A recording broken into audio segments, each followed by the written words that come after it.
ഏഴാം ക്ലാസ്സിലെ പ്യാരാവത്തൻ എന്ന പദ്യത്തിലെ രണ്ട് വരികളാണ്. വോ ബാഗോമെ കോയൽ വോ ജംഗൽ കെ മോർ വോ ഗംഗാ കി ലഹറെ വോ ജമുന കസോർ. ഈ രണ്ട് വരികളിൽ പറയപ്പെട്ടിട്ടുള്ള പക്ഷികളാണ് കോയൽ ഓർ മോർ. ദോനോ പരിന്ദ ഹെ. ഗംഗ और जमुना दोनों नदियाँ है.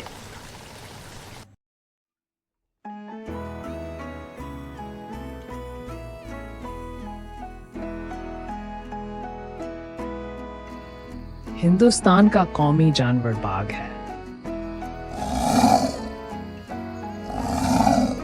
हिंदुस्तान का कौमी झंडा तिरंगा झंडा है।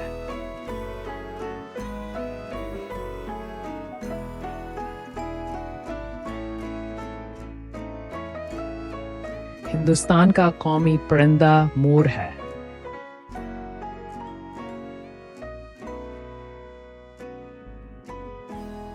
हिंदुस्तान का कौमी फूल कॉल है। हाँ, हिंदुस्तान का कौमी फल आम है।